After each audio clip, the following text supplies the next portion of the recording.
Martine Vonner, bonjour. Bonjour. Merci de nous recevoir aujourd'hui pour le magazine Nexus. Alors nous sommes le 20 janvier 2021, nous sommes à l'Assemblée nationale.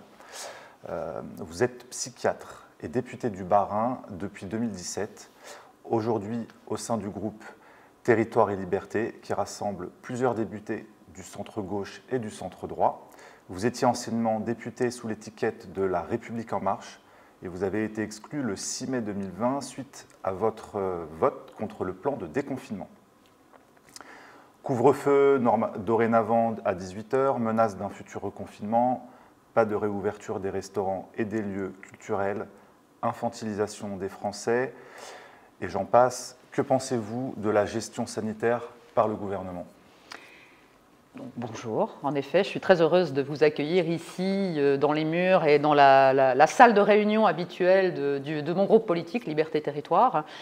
Alors, depuis le début de la crise, très clairement, donc mars 2020, je critique au sens noble du terme la gestion de cette crise par le gouvernement. Donc, à l'époque, c'était le Premier ministre Édouard Philippe et maintenant Jean Castex. Pourquoi je critique cette crise? Parce que nous sommes face, et souvenons-nous du premier discours du président, il avait employé des mots très forts, des mots du registre militaire. Nous sommes en guerre face à une pandémie mondiale. Et ce qui, tout de suite, m'a paru extrêmement étrange, c'est que quand on est face à une maladie, quelle qu'elle soit, avec, j'allais dire, le degré de gravité, là aussi, quel qu'il soit, on fait confiance aux experts, on fait confiance aux médecins.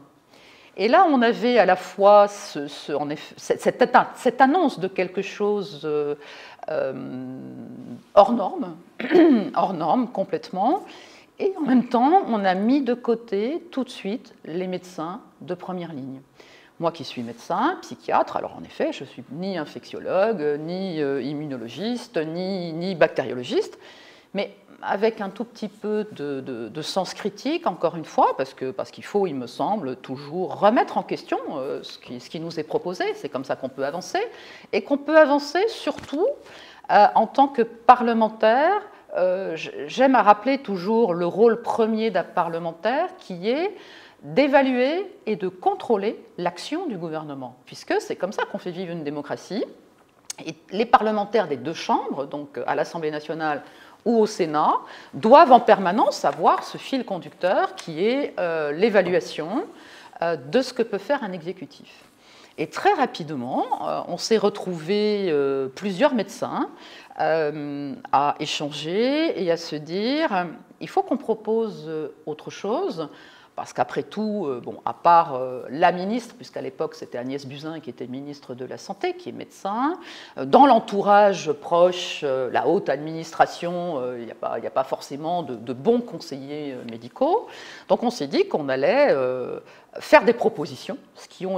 Les propositions ont été faites tout de suite, avec un protocole de parcours de soins pour que les personnes qui entendaient dans les médias une litanie permanente, qui était restez chez vous au moindre signe, surtout ne sortez pas, prenez du paracétamol, donc l'équivalent du Doliprane, et surtout, voilà, si jamais votre situation de santé s'aggrave, appelez le 15, les urgences, etc. Donc là, véritablement, c'était quelque chose, un scénario avec une proposition, on va dire, de stratégie thérapeutique qui n'avait pas de sens. Donc, on a à ce moment-là, nous sommes 5 médecins à avoir créé le collectif Laissons les médecins prescrire, donc tout de suite fin mars 2020. Et nous avons travaillé d'arrache-pied pour à la fois, encore une fois, faire des propositions de parcours de soins. Donc, même en Alsace, j'avais envoyé un document d'une dizaine de pages à l'Agence régionale de santé pour que, dans un partenariat public-privé sur le territoire de la ville de Strasbourg, les personnes avec des premiers signes cliniques puisse être vu tout de suite par une maison médicale adossée à une clinique privée, puisse avoir les examens sanguins, les examens complémentaires, électrocardiogramme, puisqu'à l'époque, on entendait beaucoup parler du protocole de l'Institut universitaire de Marseille, donc protocole Raoult, et qu'il fallait éventuellement mettre de côté des problématiques cardiaques, etc. Donc on avait fait ces propositions qui n'ont eu aucun écho. Et à côté de ça, on avait, puisque je suis élue de la région qui malheureusement a été impactée en premier, la région Grand Est, avec les Hauts-de-France et l'Île-de-France, c'était quasiment en même temps, on s'est rendu compte que l'hôpital et les services hospitaliers ne suivaient plus, mais ce qui était complètement normal, puisque les personnes n'étaient pas ni diagnostiquées, ni examinées, ni traitées en amont. Donc forcément, les situations cliniques s'aggravaient. Donc la chaîne de soins était rompue. La chaîne de soins n'était même pas enclenchée, c'est même pas qu'elle était rompue. C'est-à-dire que les personnes passaient directement du domicile, pour certains, aux urgences, voire immédiatement en réanimation. Donc il n'y avait pas cette phase habituelle, j'allais dire, qui évite justement d'aller à l'hôpital. Donc on avait cette suroccupation hospitalière qui est devenue très vite très inquiétante. Pourquoi? Parce qu'on a laissé de côté bon nombre de personnes âgées. Donc, je rappelle que l'État doit toujours protéger les plus vulnérables. Hein. C'est la même. Enfin, je veux dire, dans notre République française, on a toujours été fiers de ces valeurs de solidarité, de fraternité. La liberté, on y reviendra, parce qu'on est en train de la perdre, notre liberté. Mais là, moi, je me suis rendu compte que dans les EHPAD, les personnes n'étaient plus hospitalisées alors qu'elles étaient malades. Les personnes âgées à domicile, la plupart du temps, j'allais dire, les médecins régulateurs, notamment des SAMU, devaient prendre des décisions absolument terribles, sachant que les hôpitaux et les capacités hospitalières étaient déjà saturées, ne pouvaient pas envoyer des équipes, mais les personnes âgées restaient à domicile. Alors justement, est-ce que vous avez constaté à cette période-là, puisque c'était le tout début de l'épidémie, on était dans le flou dans ce pays, les fédérations des hôpitaux et cliniques privés de France, qui étaient pratiquement toutes vides, selon le président de cette fédération, demandaient à être réquisitionnés. Ce que vous venez de dire, les hôpitaux étaient saturés, mais pas tous. Est-ce que vous avez demandé à ce qu'il y ait un partenariat public-privé pour votre région? Que vous a répondu l'ARS? Est-ce qu'il y a eu des hôpitaux privés qui ont essayé de s'investir dans cette épidémie et d'aider et de soulager l'hôpital public? Alors, très clairement, l'Agence régionale de santé Grand Est, et parce que nous sommes sur un territoire un peu particulier dans la logique publique-privée qui ne s'oppose pas. En clair, la plupart des établissements privés, notamment en Alsace, sont des privés confessionnels. Donc, ont le statut qu'on appelait avant participants au service public, PSPH. Maintenant, ce sont des statuts ESPIC, donc des établissements qui participent en effet à l'accueil de tous les publics et ils ont de façon très traditionnelle, et c'est l'histoire qui veut ça, hein, notamment en Alsace et en Moselle, on a le droit local, c'est une exception française, et de ce fait-là, les cliniques privées ont tout de suite été volontaires et ont tout de suite été associées. Et notamment, il y a une grande clinique, je ne vais pas la nommer ce matin, mais une grande clinique à Strasbourg qui a tout de suite mis en place un service qui a accueilli une soixantaine de patients Covid. Et ils ont mis en stand-by toute l'activité chirurgicale pour développer dans les salles de réveil, etc., des lits de soins intensifs pour accueillir des patients qui devaient, qui ne relevaient pas de réanimation, mais qui devaient quand même avoir de l'oxygène, etc. Donc il y a véritablement eu en Alsace un partenariat très fort. L'Agence régionale de santé, elle aussi, a un peu une histoire avec une façon de coordonner par territoire, ce qui n'existait pas encore sur d'autres agences régionales de santé. Et en fait, tout ceci s'est enclenché très vite, mais cela a été totalement insuffisant. Parce qu'encore une fois, on aurait pu éviter, je pense très clairement, au moins 80 à 90% et je pèse mes mots, des hospitalisations, si les patients avaient pu aller voir leur médecin de façon précoce. Et ce leitmotiv permanent qui était d'ailleurs, qui a terrorisé la population, parce que personne ne comprenait rien. Moi, en tant que député, et je suis très proche des citoyens et même des élus locaux, je faisais des réunions téléphoniques régulières, hebdomadaires avec les élus locaux de ma circonscription. À ce moment-là, on tâtonnait, mais c'était assez incompréhensible, tous ces messages. Dû aux directives du gouvernement que... Dû aux directives, bien évidemment, du gouvernement, parce que l'Agence régionale de santé n'avait aucune marge de manœuvre. On sait très bien qu'il manquait des masques, il manquait des protections, etc., que ce soit à l'hôpital ou que ce soit encore plus en libéral. L'Agence régionale de santé, je fais une toute petite aparté sur le licenciement, en tout cas la mise à l'écart très brutale du directeur de l'Agence régionale de santé Grand Est, Christophe Lannelongue. Il a pu nous reparler de tout ça en commission d'enquête Covid, dont je suis membre. Enfin, la commission d'enquête en tant que telle a rendu ses conclusions. Il a très bien expliqué qu'il a été mis à l'écart pour avoir eu un mot malheureux parlant du programme de réduction des lits au centre hospitalier universitaire de Nancy. Ça, c'était quelque chose, voilà, il a, je pense, été un tout petit peu piégé par certains médias, mais parallèlement à ça, et c'est ce qui a un petit peu déclenché, il me semble que ça serait plus juste de dire qu'il a été mis à l'écart parce qu'il a profondément énervé le ministre de la Santé, Olivier Véran, parce qu'il avait pris, on va dire, sous sa responsabilité, le fait de commander des masques chirurgicaux, notamment chinois, etc., pour protéger, parce qu'il avait beau téléphoner une dizaine de fois par jour au ministère de la Santé, personne ne lui répondait. C'est quelque chose qu'on avait déjà à l'époque constaté et de nombreux acteurs médicaux l'avaient témoigné pendant ce premier confinement, donc c'était la stupeur. Le ministère de la Santé en tout cas ne répondait pas aux appels et aux appels de pied de nombreux acteurs médicaux qui essayaient soit d'apporter leur soutien en termes de matériel ou de logistique.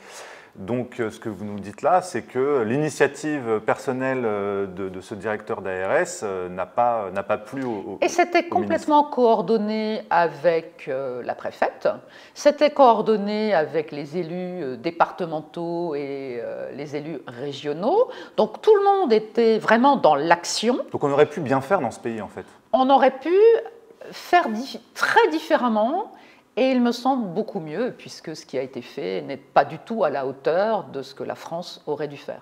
Est-ce que vous pensez que c'est une incompétence ou une volonté d'avoir agi comme ça de la part de l'exécutif ? Ce que j'ai pu maintenant, avec ce recul, puisque ça fait un an qu'on est soumis, et on y reviendra sans doute, notamment à l'état d'urgence sanitaire, c'est que réellement, on aurait pu faire très différemment. Et ce qu'on voit, c'est le poids très lourd, beaucoup trop lourd, de la haute administration en France, et notamment dans le ministère de la Santé. Il y a eu une juxtaposition par la volonté de l'Élysée, il y a eu une juxtaposition de cellules de crise, de comités Théodule qui se sont mis en place. Il y a le comité scientifique, alors qui, lui, n'est pas du tout indépendant, parce qu'on sait à quel point les membres de ce conseil scientifique sont liés de très très près à l'industrie pharmaceutique. On dépasse très largement les liens d'intérêt. On est, pour certains, malheureusement, face à des conflits d'intérêts. Là aussi, je n'invente rien. C'est des choses. Karine Lacombe, qui vient d'avoir la Légion d'honneur. Oui, alors là, je préfère ne pas commenter cette Légion d'honneur parce que je trouve ça assez incroyable. En effet, encore une fois, elle nous a dit elle-même en commission d'enquête tous les liens qu'elle pouvait avoir avec certains laboratoires, et elle prétend qu'elle fait quand même de la bonne recherche. Et je ne vais pas pointer particulièrement Karine Lacombe plutôt que d'autres membres du conseil scientifique. L'idée n'est pas aujourd'hui, ce n'est pas à moi à faire un procès d'intention à qui que ce soit.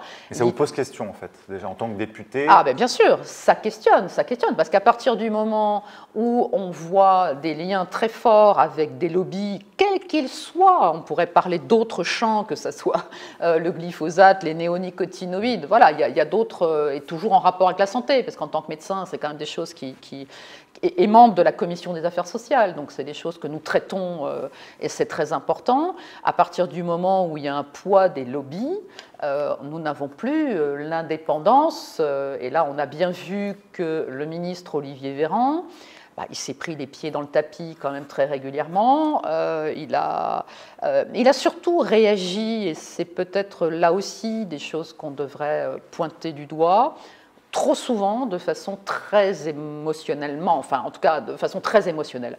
Et on l'a vu par rapport à l'étude du Lancet qui mettait de côté complètement l'hydroxychloroquine en disant que l'hydroxychloroquine tuait. Mais quand on réfléchit un tout petit peu, cette molécule connue depuis plus de 50 ans, qu'on pouvait jusqu'en octobre-novembre 2019 aller chercher, ou même janvier 2020, aller chercher sans ordonnance dans une pharmacie, brutalement, cette molécule devrait tuer. On s'est rendu compte que oui, le Covid entraînait, mais c'était des signes de l'infection virale, entraînait des problématiques de coagulation, et donc rapidement, on a les médecins de terrain qui sont excellents en France, vraiment excellents. Je pense qu'on a une médecine et des professionnels de santé tout à fait exemplaires. Mais eux-mêmes, quand ils sont face à un afflux de patients, ils ont tâtonné au début, même en réanimation. Il y a eu malheureusement des personnes qui ont perdu la vie parce qu'on n'avait pas en tête les protocoles les plus adaptés, notamment par rapport à l'intubation, à l'oxygénothérapie, la mise sous anticoagulants. Aujourd'hui, on accompagne sur le plan thérapeutique à l'hôpital beaucoup mieux les patients. Et pour certains membres médecins des différents collectifs, le collectif Laissons les médecins prescrire, ou d'autres collectifs, ceux qui sont associés depuis d'ailleurs très longtemps, bien avant cette crise, et qui prônent une médecine bienveillante, ou Réinfo Covid, tous ces médecins proposent un accompagnement thérapeutique tout à fait différent, en phase très précoce, qui évite la dégradation de la santé des individus. Donc, j'en revenais à votre question. Je pense que, et malheureusement, on sait que quelle que soit la situation, l'administration sert avant tout ses propres intérêts. Donc, dans un emballement tel qu'on a connu au premier trimestre 2020, il n'y a pas eu cette place, ou en tout cas la volonté, d'entendre qu'on pouvait faire différemment. Et donc là, c'est la première erreur qu'a commise le gouvernement. Voilà.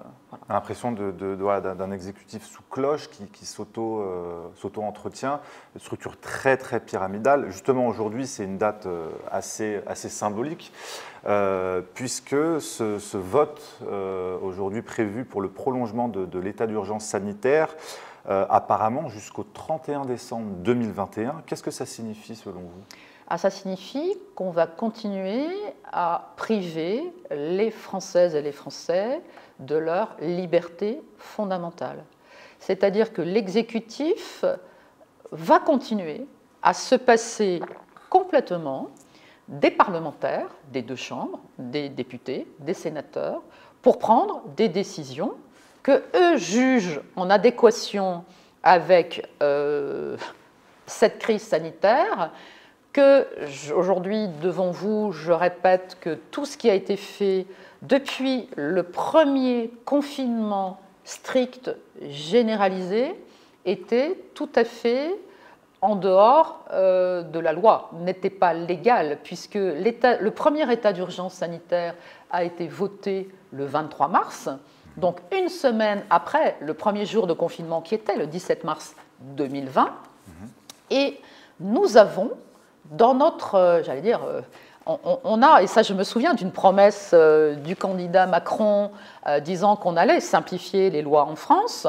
On a on avait dans le code de santé publique tout l'arsenal juridique nécessaire et suffisant pour accompagner, j'allais dire, une épidémie telle qu'on la connaît, sans prendre des mesures privatives de liberté.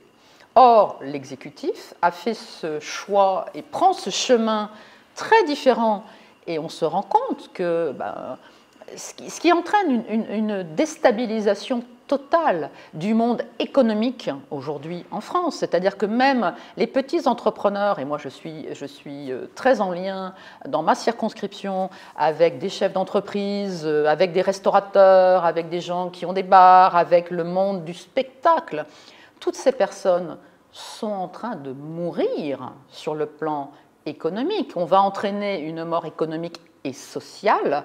Donc est-ce que, et c'est pour ça que je remets en cause cette stratégie de privation et d'enfermement, parce que quand vous avez soit un confinement strict, soit des couvre-feux à 20h, à 18h, avec des impossibilités de circuler, il faut se faire on sait maintenant, puisque ça a été cassé en Conseil d'État, on sait maintenant que le justificatif de l'autorisation de sortie n'est même pas obligatoire, et qu'il suffit d'avoir, j'allais dire, n'importe quel papier. N'importe quel, si vous avez été chercher un médicament en pharmacie, le ticket de la pharmacie suffit. Mais tout cela, c'est parce que aussi des juristes, des avocats accompagnent notre collectif et d'autres collectifs pour, j'allais dire, faire des recours qui sont aujourd'hui devenus totalement indispensables. On pense notamment à Réaction 19. Mais Réaction 19, et notamment maître Carlo Alberto Brusa, avec qui je travaille quasi quotidiennement. Je ne suis pas juriste. J'ai dans mon équipe de collaborateurs j'allais dire des personnes, et notamment un publiciste qui fait une thèse de droit public, et c'est fondamental parce qu'ils ont besoin, enfin j'ai besoin d'être éclairé en tant que médecin parlementaire, d'être éclairé vraiment de toutes les composantes du droit. Et en travaillant avec Réaction 19 et toutes les actions qui sont menées pour protéger les Français, parce qu'on rentre petit à petit dans un État qui ne ressemble plus à une démocratie. C'est vrai que c'est des mots, ce qu'on est en train de se dire, c'est très fort, mais comment désigner un État qui impose de cette façon une privation des droits fondamentaux aux Français? Cette liberté de circulation, cette liberté d'entreprendre, cette liberté pour les jeunes de pouvoir accéder à l'enseignement. C'est-à-dire qu'aujourd'hui, les universités sont fermées. Les universités rouvrent de façon extrêmement partielle pour les travaux dirigés, des demi, des tiers de jauge, etc. Mais c'est un non-sens. Les jeunes étudiants ne sont considérés que comme des vecteurs du virus. Non, les étudiants, les jeunes adultes, cette génération des 20-30 ans, c'est l'avenir de la France. C'est vraiment l'avenir de la France. Donc comment... En clair, on ne s'est jamais posé la question à l'échelle de notre pays de cette évaluation sanitaire, économique et sociale pour remettre en cause de façon ce que le gouvernement fait sans avoir interrogé les Français, en privilégiant la santé des personnes âgées, et je suis très respectueuse des seniors, et il aurait fallu, et là aussi, on voit très bien que quand les personnes âgées, on leur propose un traitement précoce ou qu'on leur propose même de la prévention par la vitamine D, on sait très bien que ça fonctionne. Donc là, on sacrifie véritablement la jeunesse, qu'elle soit en études, qu'elle soit en fin d'études, essayant de trouver un premier emploi. Aujourd'hui, c'est impossible. Ceux qui ont validé des diplômes de Master 2, etc., l'été dernier, n'arrivent pas à rentrer dans le milieu professionnel. Il y a toutes les personnes qui vont être orientées, malheureusement, vont être licenciées et vont aller sur... On sait qu'on va augmenter le nombre de chômeurs en France, ça va être absolument catastrophique, et on va aller vers une grande pauvreté pour une partie de la population française. On est déjà aujourd'hui à plus de 10 millions de personnes pauvres en France. Ça va augmenter, ça va s'accentuer, mais jusqu'où? Et jusqu'où peut-on admettre cela? Il y a des choix à l'échelle de notre pays qui doivent véritablement aujourd'hui être reposés sur la table, et les Français devraient pouvoir s'exprimer sur ces choix. Justement, sur ce vote du jour, du 20 janvier 2021, donc sur le prolongement de l'état d'urgence sanitaire, bon, c'est presque pas un scoop, mais il va sûrement être voté, vu l'état actuel de la majorité. Est-ce que vous pensez que c'est un danger pour la démocratie? Est-ce que ça veut dire que le Parlement n'a plus de rôle? Est-ce que ça veut dire que l'exécutif a pris le pouvoir total sur ce pays? Le vote, en effet, malheureusement, pas de surprise, comme à chaque fois qu'on nous a demandé, parce que l'exécutif interroge les parlementaires uniquement sur cette prolongation de l'état d'urgence sanitaire. Cette prolongation va être votée de façon très certaine. Nous sommes très peu de députés à chaque fois à voter contre. Combien? Quelques députés, une dizaine, même pas, hein, vraiment une poignée de députés. Certains de mon groupe Liberté Territoire, et je les en remercie, mais c'est à force de discuter aussi qu'ils commencent à se questionner de la même façon que moi. Certains députés des oppositions, qu'elles soient des oppositions de droite ou de gauche, peuvent être amenés à remettre en cause cet état d'urgence, mais uniquement par rapport aux échéances électorales. C'est-à-dire que, alors c'est important, hein, parce que pour faire vivre une démocratie, il faut des élections. Il faut que les citoyens peuvent choisir les personnes et les élire. Pour autant, aujourd'hui, on voit à quel point les citoyens français s'interrogent et j'allais dire le taux d'abstention est très très fort dans notre pays malheureusement, et par rapport à ce qu'il se passe aujourd'hui, je ne suis pas sûre que même aux prochaines élections cantonales et régionales, beaucoup de Français se déplacent. Et cet état d'urgence sanitaire, en tout cas celui qui court aujourd'hui, à l'heure où on se parle, a déjà repoussé les échéances électorales, mais jusqu'où l'exécutif va aller? C'est-à-dire qu'il y a ces échéances de juin qui vont peut-être encore être repoussées, et on va arriver très vite au présidentiel. Comment enclencher une véritable campagne présidentielle digne de ce nom si vous ne pouvez pas vous réunir, si vous ne pouvez pas démarcher des élus locaux pour avoir des signatures, si vous ne pouvez pas faire, j'allais dire, des réunions avec les citoyens pour avoir des véritables débats démocratiques?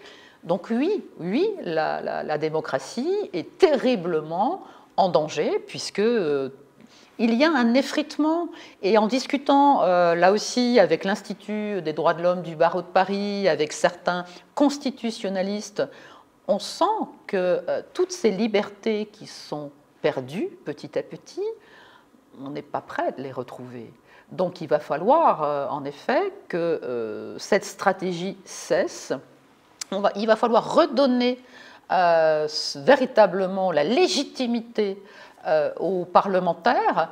Nous sommes aujourd'hui ici à l'Assemblée nationale qui dysfonctionne, elle aussi, très clairement. Je dis que la démocratie est bâillonnée parce que nous fonctionnons en permanence et dans l'hémicycle et dans les commissions en demi-jauge. Ça veut dire que tous les parlementaires ne peuvent pas être présents pour débattre. Certains de nos amendements ne peuvent pas être défendus.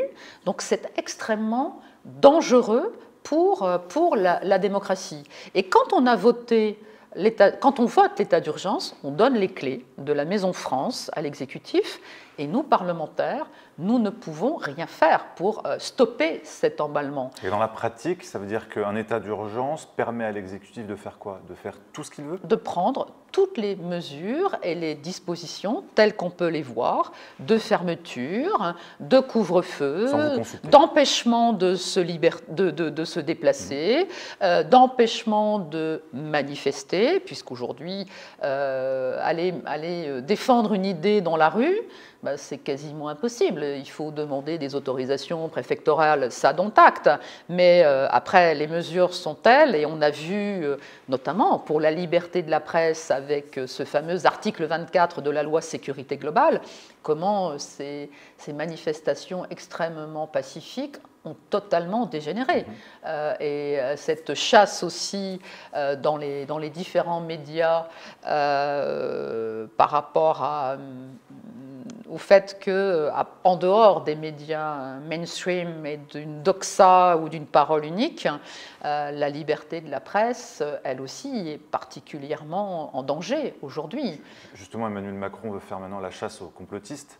Donc on voit qu'il y a une chasse à toute critique du gouvernement ou toute critique des politiques officielles, à cette fameuse doxa, donc cachée sous cette étiquette de complotisme qui arrange si bien. C'est un acronyme. Alors j'ai un peu regardé parce que je trouvais d'abord ce mot est totalement inadapté, parce que quelqu'un qui prépare un complot aujourd'hui est en faute par rapport à la loi. C'est gravissime, ça relève du pénal. Donc est-ce que interroger la stratégie gouvernementale relève du pénal? Non, il me semble qu'au contraire, ça relève d'une démocratie qui serait en bonne santé. C'était un mot qui avait été inventé par la CIA il y a quelques années pour justement stigmatiser complètement des opposants au pouvoir. Maintenant, beaucoup se nomment questionnistes pour essayer de prendre le contre-pied de ce fameux mot. Bon, ça rajoute toujours une étiquette, mais c'est vrai que le fait de se questionner aujourd'hui devient suspect. Et l'attitude même du questionnement des vérités officielles et puis des politiques gouvernementales n'est pas du tout représentée dans les médias officiels, ni même sur le banc de l'Assemblée nationale. Est-ce que vous confirmez aujourd'hui que vous êtes un petit peu l'exception au sein de l'hémicycle en termes de remise en cause de cette politique? En fait, je crois que du fait de ma spécialité médicale, je suis à l'interface complète d'une compréhension à la fois sanitaire et étant légitime à remettre en question ce qui a été fait et les décisions qui ont été prises sur le plan sanitaire, mais aussi de fait de ma position de parlementaire, de mes fonctions d'élu, en capacité et même en devoir, en effet, de remettre en cause ce qui est aujourd'hui, encore une fois, proposé aux Français en matière de privation de liberté. Les autres parlementaires n'osent pas aller sur le champ des décisions de stratégie thérapeutique. Donc, certains se questionnent, et notamment la France insoumise par rapport aux privations de liberté, par rapport à la situation notamment absolument dramatique des étudiants. Et encore hier, j'interrogeais pendant ce moment de questions au gouvernement la ministre Frédérique Vidal par rapport aux situations dramatiques des étudiants qui sont en souffrance psychique, qui se suicident ou qui attendent à leur jour. C'est absolument, et je peux vous dire que les chiffres aujourd'hui des tentatives de suicide en France sont en train d'exploser. Justement, ce qui vous a mobilisé, petite parenthèse, vous avez demandé la réouverture complète des universités. Complètement. J'exige la réouverture des universités. On continue à dire qu'il ne faut pas ouvrir ces lieux parce qu'il y aurait des variants du virus et que la contamination serait multipliée par, on avance des chiffres, je ne sais pas, je ne veux pas répéter des chiffres qui seraient faux. Je crois qu'on les avait vus par 70. Oui, peut-être. Alors je laisse ceux qui... On nage dans la confusion. On nage de toute façon, depuis le début, dans la confusion. Les chiffres avancés, quand on les décortique, sont souvent justes, mais on ne précise jamais de quoi on parle réellement. On a commencé à parler des morts de la Covid en France. Et souvenons-nous, professeur Salomon, qui tous les soirs venait faire le décompte à 19h, à une heure de grande écoute. En plus, les gens étaient confinés, donc ils étaient devant leur télévision. Le décompte des morts, du jamais vu. J'ai aussi des diplômes, j'ai fait des diplômes universitaires d'économie en santé et de santé publique. On a toujours eu, pour définir une épidémie, un chiffre qui était de 150 personnes malades, contaminées, sur 100 000. Brutalement, avec la Covid, on a considéré le fait que c'était une pandémie absolument incroyable à partir du moment où on avait 50 personnes malades sur 100 000. Pourquoi avoir divisé par 3 ce chiffre utilisé depuis des années et des années, 30 ans, 30 ans. On a toujours considéré qu'il fallait 150, et les médecins sentinelles en France, donc les médecins généralistes, qui font remonter aux instances ministérielles, à Santé publique France, ces chiffres de contamination chaque année pour la grippe ou pour d'autres maladies à déclaration obligatoire, ça a toujours été un chiffre. Donc, pourquoi, là, les normes avaient changé? Ensuite, quand on parle, encore maintenant, de 10 000, 15 000 cas positifs, on parle de tests PCR positifs. On ne parle pas de personnes malades. On aurait des difficultés à en parler puisque les personnes malades ne vont pas chez leur médecin. Vous savez qu'aujourd'hui, si vous avez, ce que je ne vous souhaite pas, demain de la température, vous vous déclarez sur le site Amélie de la Caisse primaire d'assurance maladie sur un logiciel tout à fait particulier qui va vous permettre d'aller faire un test PCR tout à fait gratuit. Maintenant, on a des tests antigéniques avec des résultats assez rapides, donc tout cela est assez rapide. D'ailleurs, assez peu fiable. Très peu fiable, on y reviendra, très très peu fiable.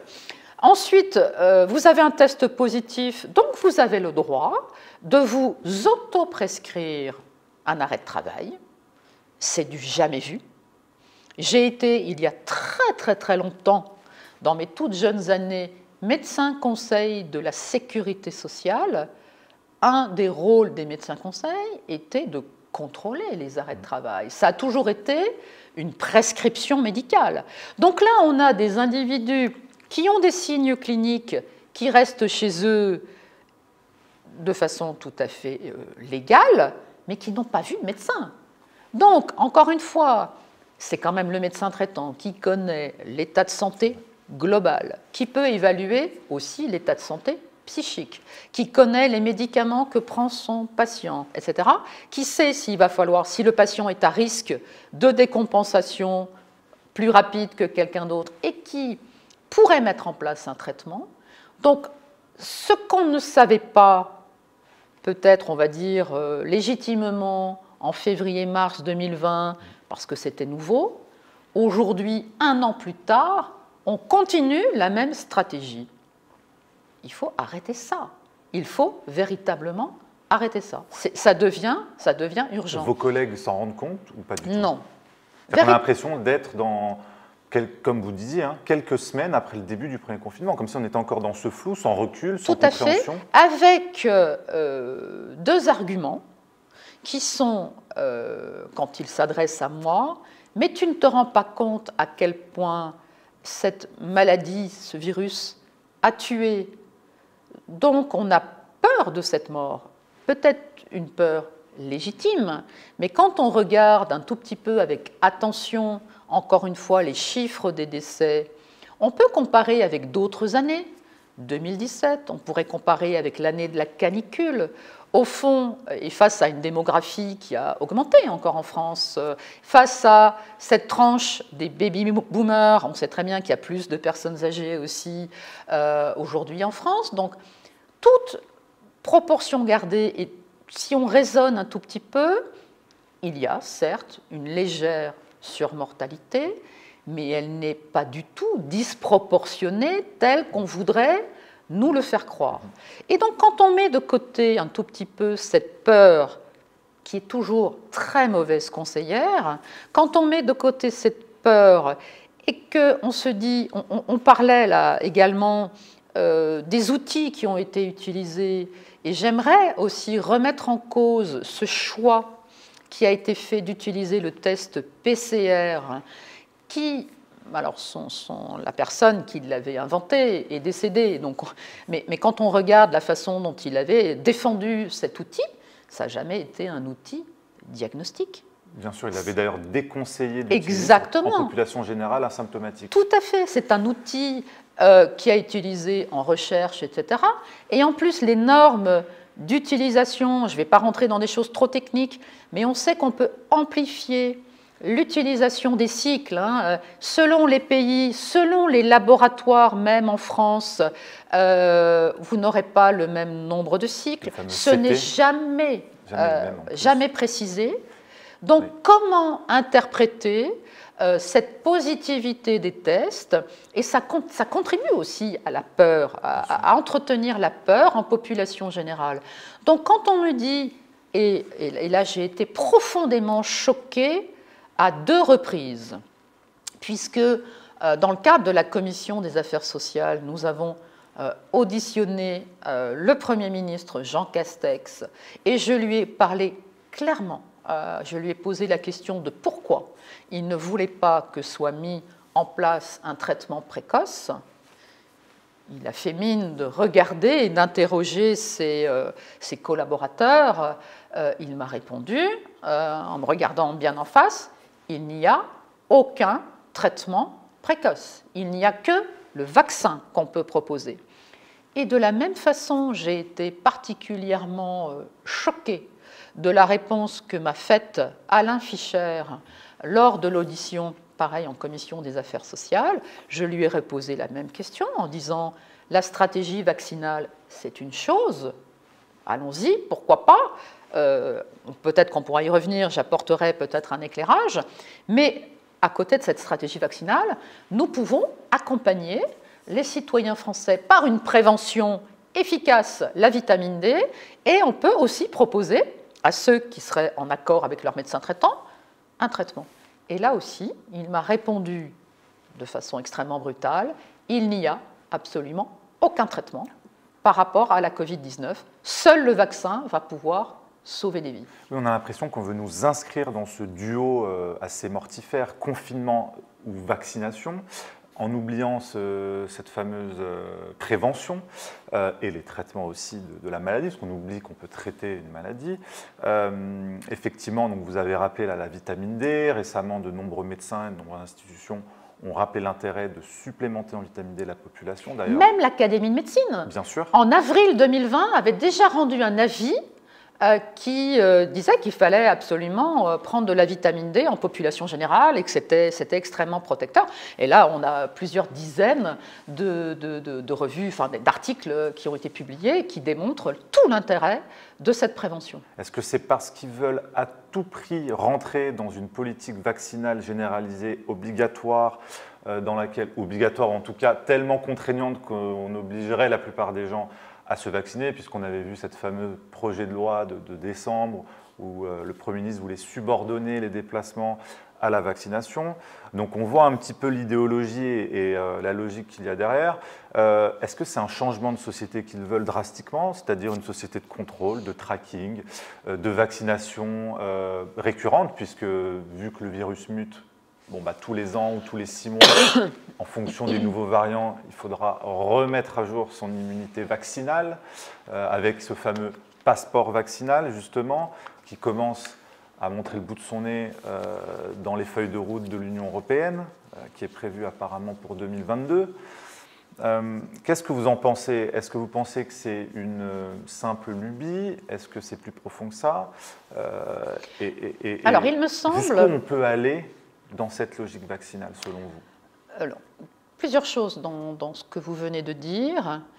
Il me semble réellement qu'au départ, si on se repositionne début 2020, On est face à des prises de décision inadaptées, qui correspondent à une incompréhension et une très mauvaise analyse de ce qui est en train de se passer, et une addition d'incompétences réelles, une addition d'incompétences. Maintenant, à distance, je continue à questionner, je continue à lire. J'ai presque envie de vous dire, je ne sais pas répondre à toutes vos questions. J'essaie de rester le plus factuel possible, et quand en effet on met bout à bout toutes ces idées parfaitement saugrenues de ce vaccin à outrance, on commence par les populations les plus vulnérables, les plus âgées, donc les plus fragiles, sur lesquelles la fabrication de ce vaccin n'a jamais été testée. Donc il y a eu cette logique d'extension en disant, ben voilà, s'il y a eu quelques effets positifs qui sont affichés pour le vaccin Pfizer à 95% d'efficacité, quand on décortique et qu'on réajuste, on arrive plutôt à une analyse de 30% d'efficacité seulement. Donc là aussi, ça interroge. Et commencer par cette population qui est fragile, qui a des comorbidités, qui a beaucoup de traitements, je trouve ça extrêmement préoccupant et dangereux. Donc là aussi, je me dis, mais est-ce que ce sont toujours les mêmes qui prennent cette décision, qui s'étaient déjà trompés il y a un an et qui continuent à se tromper? Donc ça, c'est pour la stratégie vaccinale. Quand on... et d'autant, peut-être je vais faire aussi repréciser, j'ai toujours été, et je suis toujours, pro-vaccin. J'ai soutenu Agnès Buzyn, alors certains me le reprochent aujourd'hui, d'avoir soutenu les 11 vaccins obligatoires, mais c'était dans un registre de vaccins à virus atténué, donc de vaccins dont on connaissait le mode d'action. Aujourd'hui, on aurait ce type de vaccin à nous proposer face à la Covid, ce qu'ont fait les Chinois, c'est un vaccin à virus atténué. On n'accède pas au vaccin chinois en France. J'ai posé la question aux instances en disant pourquoi. Je n'ai pas eu de réponse. Donc on a ces deux vaccins qui nous sont proposés. Le vaccin ARN. Pfizer, Moderna et M. Fischer attend avec impatience en février le vaccin AstraZeneca, qui sont des vaccins à ARN messager, qui sont aujourd'hui beaucoup plus proches d'une thérapie, d'une forme de thérapie.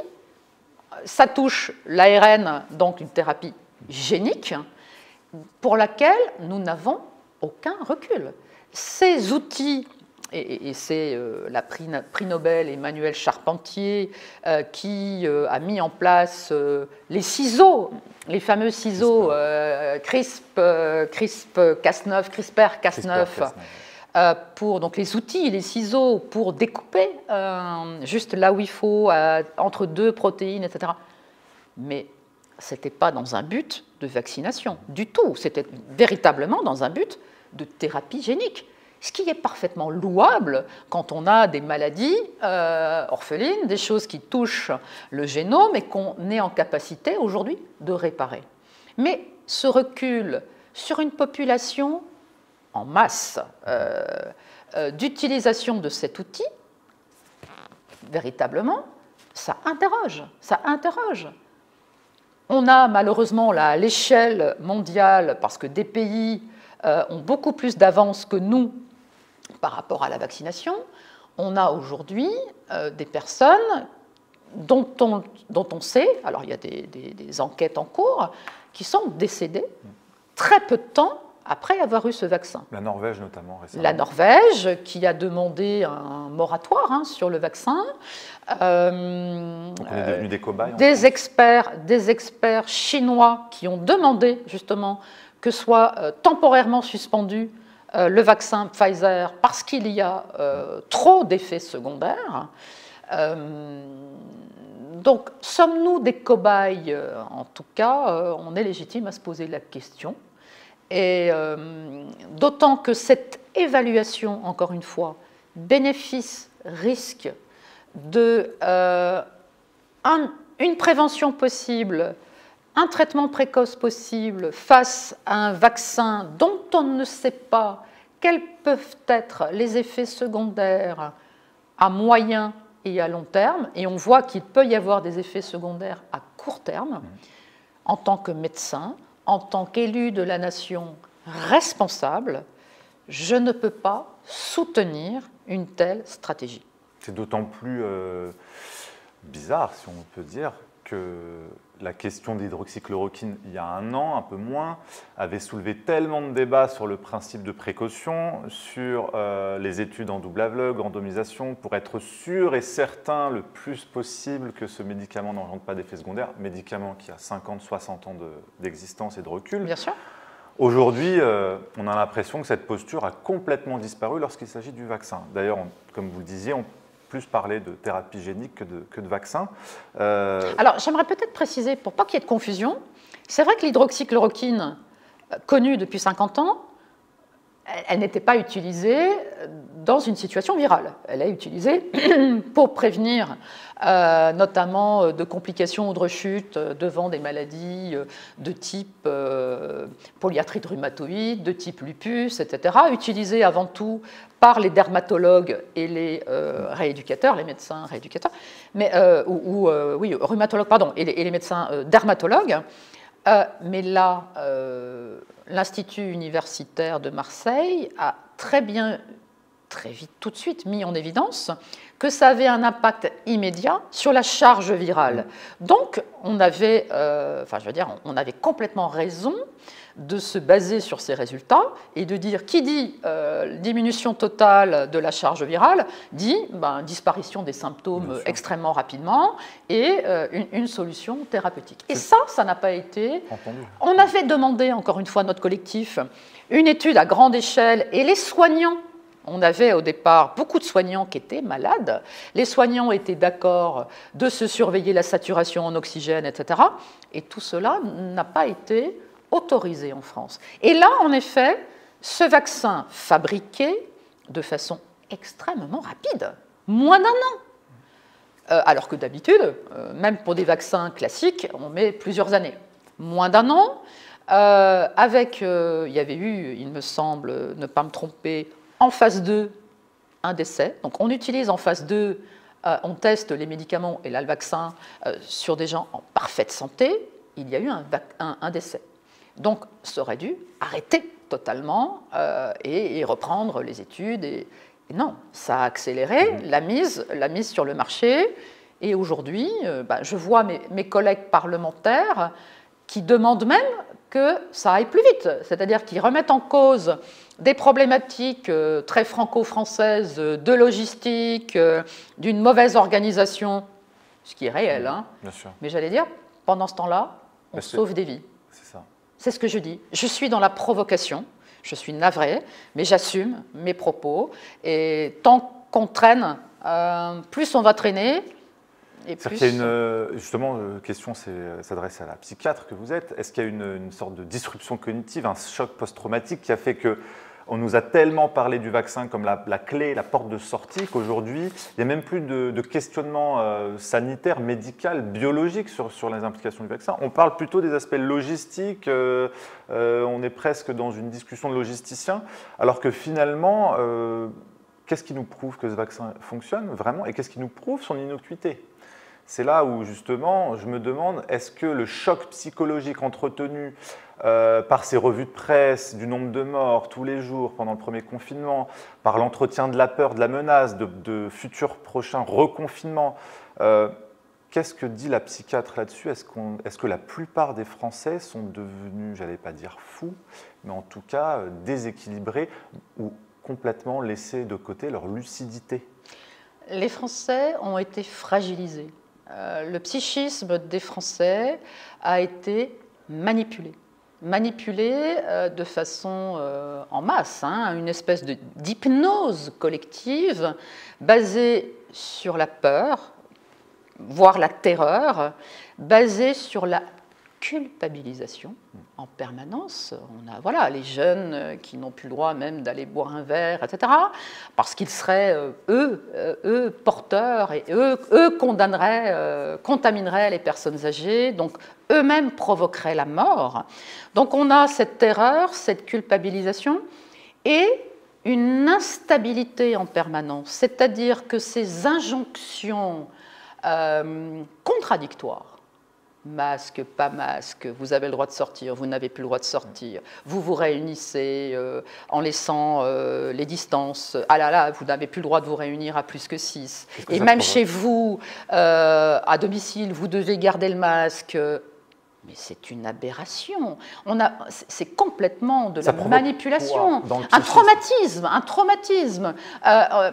Aujourd'hui, certains comparent ça à véritablement des réactions de post-trauma. On n'en est qu'au début. Parce que, et je vois malheureusement dans la population générale une augmentation du recours aux psychotropes. Ça flambe. Alors déjà, la France a toujours battu tous les records de somnifères notamment ou d'anxiolytiques. Mais là, la consommation, je suis la référente parlementaire de Santé publique France. Santé publique France nous donne des chiffres, ne m'a toujours pas donné les chiffres que j'ai demandé sur les tentatives de suicide et les suicides, parce qu'ils sont en train d'augmenter. Là, j'ai des retours de terrain de mes confrères psychiatres ou de psychologues qui voient flamber vraiment un recours aux soins.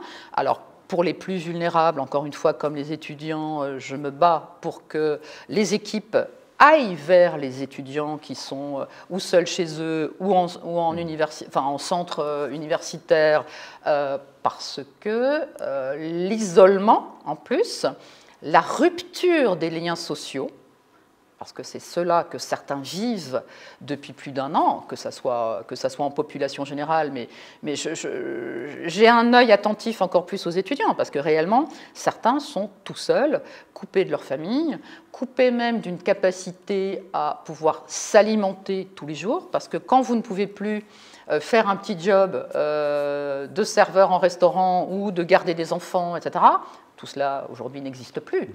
Vous ne pouvez pas améliorer votre quotidien. Donc véritablement, il y en a qui sont dans une situation de précarité extrême. Donc, peur, terreur, culpabilité, déstabilisation, on a aujourd'hui, et au bout de cette espèce de tunnel, le gouvernement commençait déjà à parler du vaccin dès le début. Dès le début. À nier le fait qu'il y avait potentiellement un traitement, et à parler du vaccin. Donc le vaccin arriverait, et on voit à quel point, d'ailleurs, les personnes se précipitent pour aller se faire vacciner. Ils prennent des rendez-vous, alors c'est compliqué parce que ça ne fonctionne pas, les centres qui doivent se mettre en place ne se mettent pas en place, encore une fois. Bon. On crée une pénurie pour peut-être faire augmenter la demande. Tout à fait. Et c'est le Graal, c'est-à-dire que le vaccin est devenu le Graal qui va ouvrir toutes les portes. Et on entend parler de ce passeport vaccinal, et on entend parler de la seule possibilité d'accéder aux lieux publics, ou lieux accédant, permettant au public d'accéder, que ce soit, j'allais dire, les musées, les théâtres, que ce soit les restaurants, que ce soit... Vous allez pouvoir monter dans un avion bientôt que si vous êtes vacciné. Donc ceux qui ne seront pas vaccinés seront des citoyens de 5e zone ? On serait un peu complètement, qui vont être totalement stigmatisés, et des citoyens, on évoquait la liberté très largement tout à l'heure, mais l'égalité, elle sera où ? Il y a quand même des personnes aujourd'hui qui n'ont pas, il y a encore quelques personnes qui n'ont pas de smartphone, ou, etc. Donc comment imaginer que progressivement, la liberté de circulation sera lié très directement à l'immunité qu'on nous vend, parce que cette immunité réelle suite au vaccin, c'est un leurre total. C'est une immunité synthétique, enfin en tout cas... oui, et par rapport à des variants en plus qui sont on sait tout à fait que déjà la grippe, il fallait vacciner chaque année puisque la souche était différente. Là, on a des souches... alors, peut-être que ce mécanisme d'ARN messager permettra de traficoter des vaccins différents, etc. C'est ce qui nous est vendu par les laboratoires eux-mêmes, parce que cette étude, enfin en tout cas, il n'y a encore une fois pas eu d'études qui ont démontré l'efficacité réelle, l'immunisation réelle, etc. C'est que la vente qui a été extrêmement bien faite par les laboratoires eux-mêmes. C'est du déclaratif. C'est-à-dire que sur du déclaratif des laboratoires eux-mêmes, on se base pour prendre une décision politique. Oui. Qui est absolument terrible, parce qu'on aura en effet, nous ne serons plus égaux, enfin si on devait aller vers ça. Ouais. Alors le gouvernement se défend de la vaccination obligatoire et se défend par rapport au passeport vaccinal. Il y a pas mal de parlementaires qui poussent dans ce sens-là. Donc moi, je les regarde de façon très... Je m'interroge sur le fait qu'aujourd'hui, notre trépied de la République, liberté, égalité, fraternité, elle va disparaître totalement. Enfin, ces valeurs-là, où passent ces valeurs? Parce que interdire à certaines personnes l'accès à certains lieux publics sous prétexte qu'ils ne seraient pas vaccinés, c'est absolument scandaleux. On rentre dans un nouveau paradigme assez dangereux. Alors justement, on va finir assez vite cet entretien parce qu'il nous reste très peu de temps, mais il y a encore 2-3 questions très importantes que je voulais vous poser, dont celle-ci qui est dans la continuité de notre dernier échange, là, c'est-à-dire vous parliez de cette culpabilisation des Français. Ça me rappelle un article paru sur le site de France Bleu pendant le premier confinement. Ces fameux cabinets de conseil du gouvernement qui étaient là pour piloter et pour aider à la communication du gouvernement sur la stratégie du confinement et du déconfinement. Il y a eu entre autres Bain & Co. Et on se souvient, en tout cas, je me souviens très bien, on le remettra en lien dans la description de cet entretien, que la plupart des conseillers de l'exécutif soulignaient l'intérêt et l'importance de faire porter la culpabilité sur les Français pour faire accepter le confinement. Donc tout de suite, ça m'a fait tilt. C'est-à-dire qu'il y a une stratégie de communication qui était bien en place, et ce n'est pas un hasard justement si les Français aujourd'hui se sentent coupables de quelque chose dont ils ne sont pas responsables. Et ça vient à cette question, sommes-nous dans une ingénierie sociale? Je vous dis ça parce que récemment, on a appris, c'est plus du tout un secret, que maintenant c'est le cabinet de conseil McKinsey qui est payé par l'État pour mettre en place cette stratégie vaccinale. Est-ce qu'on est entouré de conseillers en communication privés qui pilotent ce pays, finalement, pour faire porter la responsabilité sur les Français?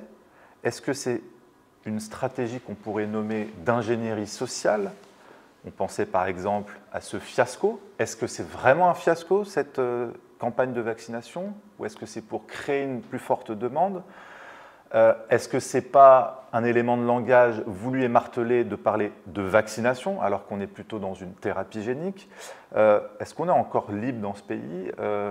Et qu'est-ce que vous pensez de l'ingénierie sociale? Ce qui en effet qui est très curieux et là aussi tout à fait scandaleux, c'est que l'Élysée s'entoure de sociétés privées pour avoir des conseils. Vous n'avez pas cité McKinsey, mais on sait que dernièrement, voilà, c'est vraiment eux qui pilotent, et on sait à quel point, je veux dire, ces sociétés sont gourmandes financièrement. Donc vraiment, pour moi, c'est un scandale parce que l'État, ce sont les impôts des Français, et quand on met en parallèle, en effet, tout l'accompagnement qui pourrait être fait sur des politiques sociales réelles, là, il y a vraiment 2 poids, 2 mesures. Et comment accepter aujourd'hui que ces sociétés privées aient toute leur place à l'Élysée et qu'à côté de ça, on a en plus un conseil de défense.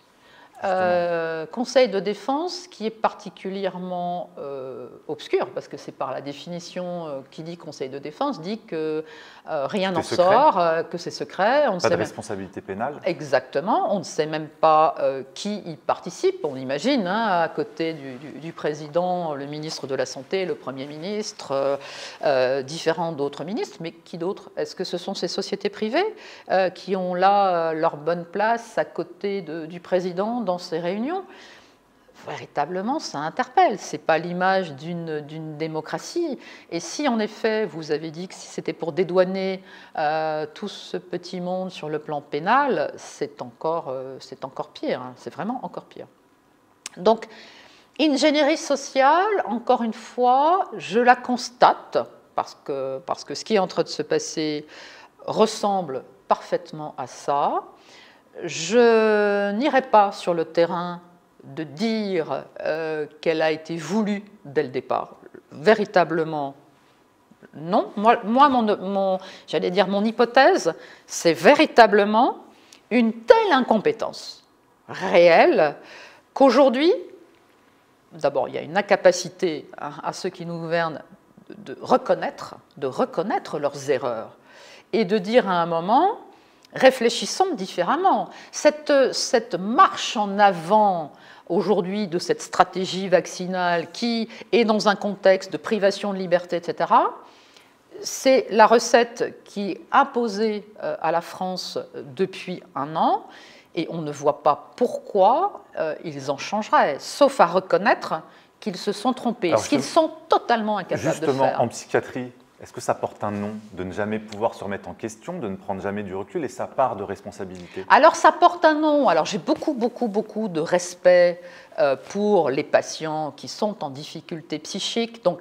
j'aime pas trop faire rentrer des mots particuliers de diagnostic dans le langage commun et coller une étiquette. Mais alors, vous me posez la question, donc je vais quand même me l'autoriser. Et vraiment, il ne s'agit pas de stigmatiser la psychiatrie, mais je pense qu'aujourd'hui, on est face à un état totalement psychotique, véritablement psychotique, qui est dans cette espèce de marche en avant de la vérité unique, sans à aucun moment accepter qu'il pourrait y avoir une voie différente.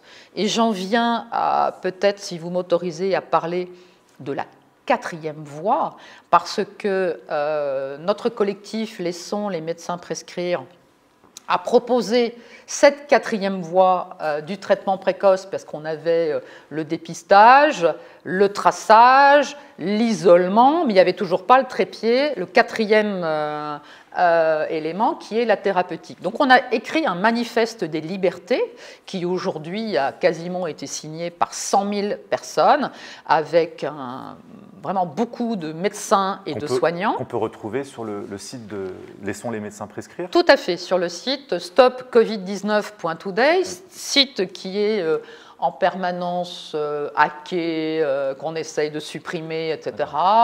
Mais vous pouvez le trouver. Vous pouvez taper aussi manifeste-liberté.org. Là, vous pouvez aller véritablement lire ce qu'on a mis. Les liens dans la description. Tout à fait. Et surtout aussi, puisque nous sommes tous les collectifs réunis le 9 janvier, nous avons fait ce qu'on a appelé l'appel du 9 janvier. Donc que ce soit avec Louis Fouché, Réinfo Covid, que ce soit donc Laissons les médecins prescrire, que ce soit d'autres collectifs, Chronilheim, des collectifs, encore une fois, qui font des médecins qui accompagnent leurs patients par une médecine extrêmement bienveillante. Et il y a un collectif qui s'appelle Asie, trop d'hospitalisation. Donc c'est un jeu de mots, mais en effet, il y a eu trop d'hospitalisation. Et je rends hommage aux soignants, l'hôpital public n'a pas suffisamment de moyens, mais avec toute la gabegie, et j'en discutais hier en commission des affaires sociales avec Moscovici, parce que dans son rapport, il pointe le millefeuille des décisions publiques qui emmènent complètement à une gabegie financière, la gabegie des tests. 4 milliards ont été dépensés pour moi de façon tout à fait inutile, et avec ces 4 milliards, on aurait pu faire 6 ou 7 CHU en France. Donc cet appel du 9 janvier, c'est un rassemblement très cohérent de l'ensemble des collectifs. Nous souhaitons, et le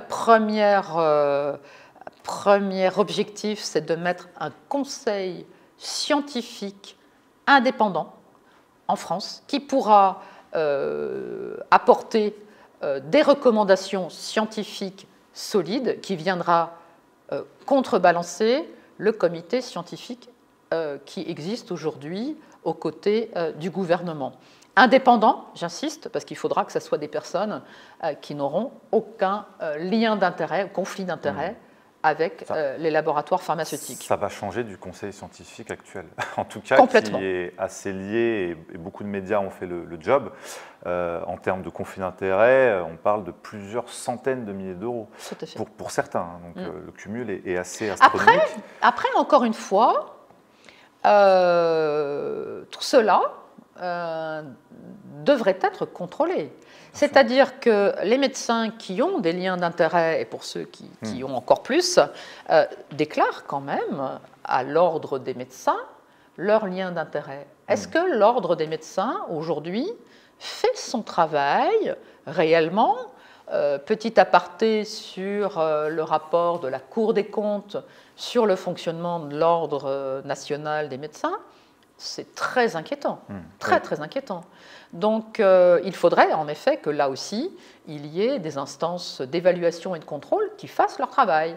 Donc là, je ne suis pas du tout en train d'excuser les médecins qui sont liés au labo, mais je veux dire que tout cela n'a jamais été contrôlé toutes ces dernières années dans notre pays.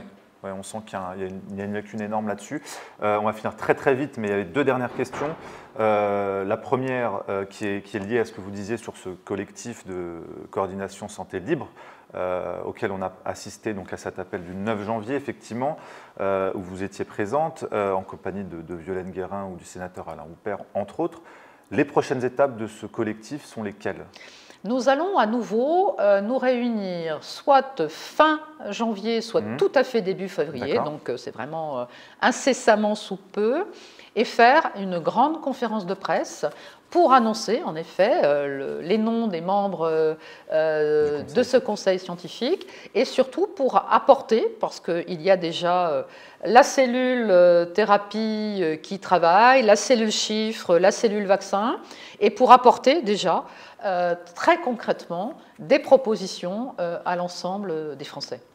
Dernière question, et ça concerne justement les parents d'écoliers, justement les campagnes de tests PCR qui ont débuté dans les écoles. Beaucoup de parents sont inquiets et sont contre. Est-ce que le corps des enfants est-il la propriété des parents, si on peut dire ça comme ça, ou de l'État? Qu'est-ce que vous conseillez aux parents qui refusent qu'on pratique ce test médical à leurs enfants? Alors, il se trouve que je suis aussi la présidente de la sous-commission des enfants au Conseil de l'Europe.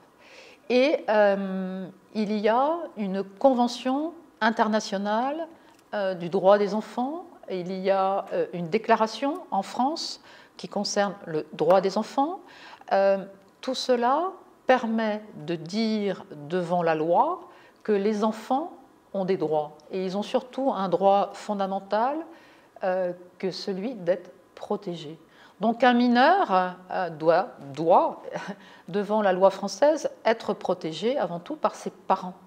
Donc en discutant là aussi avec des hommes de droit, et notamment Réaction 19, nous avons proposé aux parents un formulaire pour qu'ils puissent anticiper et on va dire signer et déclarer très clairement auprès des structures scolaires, qu'elles soient publiques ou privées, le fait qu'ils seraient contre que leurs enfants soient testés sans leur accord. Et après, on voit poindre tout de suite la possibilité que les enfants soient vaccinés à l'école sans que les parents soient d'accord. Il y a déjà ce qui est imposé aux enfants et qui, pour moi, pose énormément de problèmes en matière de santé et en matière de développement de l'enfant, qui est le port du masque en permanence. C'est absolument terrible parce que certains enfants ne souhaitent plus aller à l'école, porter un masque et comment voulez-vous aller vers de l'apprentissage du langage et de l'écrit d'ailleurs sans pouvoir voir le visage du professeur des écoles, c'est absolument et tous les retards dans le développement de la cognition. Mais bien sûr, absolument. Et là aussi, on a plusieurs pédiatres, pédopsychiatres qui ont déjà écrit sur le sujet. Donc là aussi, je me questionne, en tout cas, je souhaiterais d'arrêter ce port du masque, que soit arrêté ce port du masque obligatoire. Mais réellement, j'encourage tous les parents, alors je l'ai déjà publié sur les réseaux, mais Réaction 19 le met aussi à disposition, de charger ce formulaire et d'anticiper auprès, encore une fois, des directeurs d'école, des directeurs d'établissement, le fait qu'ils ne sont pas d'accord que leurs enfants se fassent tester. À l'aune de tout ce qu'on vient de se dire, est-ce que vous qualifieriez ce qu'on vit actuellement en France comme une dérive sanitaire ou une dictature sanitaire? Véritablement une dictature sanitaire, c'est-à-dire que l'État sanitaire qui s'est imposé au monde entier aurait dû être tout à fait relativisé. On vit depuis de nombreuses années avec des coronavirus. Il y en a d'autres sans doute, ou d'autres maladies qui vont apparaître. Si le taux de mortalité avait été à la hauteur dramatique de celui d'Ebola, cela aurait justifié toutes ces mesures, mais ce que nous sommes en train de vivre avec un taux de mortalité, n'oublions pas d'abord qu'il est faible, ensuite la moyenne d'âge des personnes qui ont perdu la vie, c'est malheureux, mais c'est quand même 84 ans. Donc ce que nous sommes en train de faire subir à la société est tout à fait disproportionné et oui, on peut parler de dictature sanitaire. Alors, on est impatient de voir justement le résultat des travaux de votre prochaine réunion du collectif Coordination Santé Libre et de ce nouveau conseil scientifique citoyen et indépendant. On ne manquera pas de relayer tous les éléments que vous aurez à disposition. On va remettre tous les liens justement dans la description pour que les gens puissent consulter cet appel du 9 janvier, le site de Laissons les médecins prescrire, Réinfo Covid, Réaction 19. Et on vous remercie, Martine Vonner, pour le temps que vous nous avez donné, votre combat politique. Et puis on vous dit à très bientôt, très certainement pour cette première conférence de presse lors de la constitution de ce conseil scientifique. Merci beaucoup. Et alors rendez-vous sur le site de l'Assemblée nationale dès cet après-midi parce qu'il y aura des débats sans doute tendus à propos de l'état d'urgence sanitaire et de sa prolongation. Je vous remercie. Martine Vonner, merci beaucoup.